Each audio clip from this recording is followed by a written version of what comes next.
Jeffrey Epstein সম্পদশালী ও ক্ষমতাশালী ব্যক্তির আড়ালে ভয়ঙ্কর এক নাম।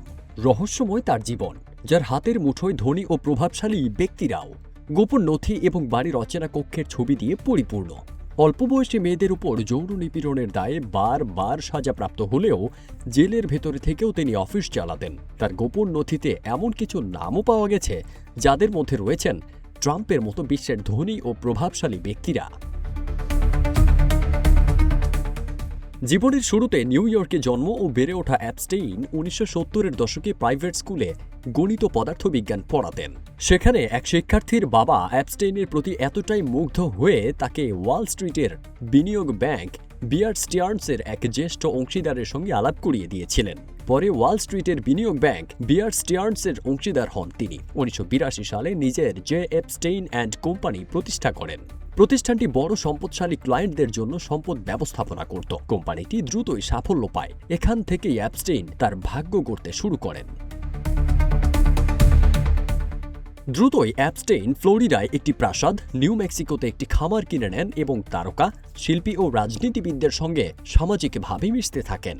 ট্রাম্পের পাশাপাশি আরও কয়েকজন অভিজাত ব্যক্তির সঙ্গেও এপস্টেইনের বন্ধুত্ব ছিল। কথিত আছে নিউ ইয়র্কের সবচেয়ে বড় ব্যক্তিগত বাড়িটির মালিকও তিনি। এপস্টেইন ছিলেন খুবই রহস্যময়। কেউ যদি মনে করত যে এপস্টেইন সম্পর্কে সব জেনে ফেলেছেন, কিন্তু একটু গভীরে গেলে আরও নতুন কিছু বেরিয়ে আসে, যা অনেকটা পেঁয়াজের খোসা ছাড়ানোর মতো। ওপর থেকে যা দেখা যায়, ভেতরটা তেমন নয়। এপস্টেইনের জীবন ছিল বেশ জটিল। সামাজিক অনুষ্ঠান এড়িয়ে চলা, নৈশভোজে অংশ না নেওয়া, প্রেমের সম্পর্ক বজায় রাখা সবই রহস্যে ঘেরা। মিস সুইডেন বিজয়ী ইভা অ্যান্ডারসন ডুবিন ও গিলেন ম্যাক্সওয়েলের মতো নারীদের সঙ্গে তার সম্পর্ক ছিল, তবে তিনি কখনো বিয়ে করেননি। মেয়েদের ব্যাপারে এপস্টেইন কখনো রাগঢাক করেননি। সে প্রকাশ্যেই বলতো তার অল্প বয়সী মেয়েদের পছন্দ।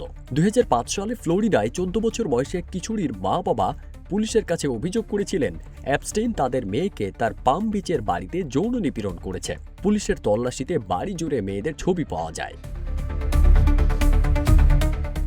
2008 সালে ফেডারেল কৌঁসুলির সঙ্গে সমঝোতা চুক্তির মাধ্যমে তিনি বড় সাজা থেকে রেহাই পান। ওই চুক্তি তখন ব্যাপক বিতর্কের জন্ম দেয়, কারণ ওই মামলায় তার আজীবন কারাদণ্ড হতে পারত। তবে তা না করে তাকে 18 মাসের কারাদণ্ড দেওয়া হয়। এ সময় তিনি জেলের ভেতর থেকে অফিস চালাতেন, প্রতিদিন 12 ঘন্টা, সপ্তাহে 6 দিন। 2019 সালের 10 আগস্ট নিউ ইয়র্কের একটি কারাগারে তিনি মারা যান। তার মৃত্যুর সময় যৌনকর্মের উদ্দেশ্যে নারীদের পাচারের একটি মামলার বিচার কাজ চলছিল।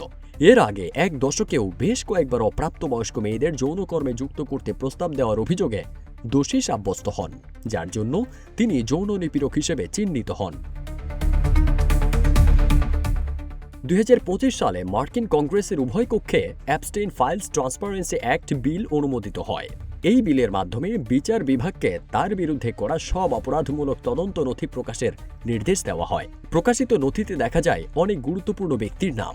পাশাপাশি তার ইউএস ভার্জিন আইল্যান্ডসের বাড়িতে এমন অচেনা কক্ষও পাওয়া গেছে যেখানে দেয়ালে ঝোলানো মুখোশ সহ রহস্যময় বস্তুগুলো নথিভুক্ত করা ছিল, যা এপস্টেইনের গোপন জীবন ও অন্ধকার রহস্যের এক চূড়ান্ত সাক্ষ্য। ফারদিন সানি, রূপালী বাংলাদেশ।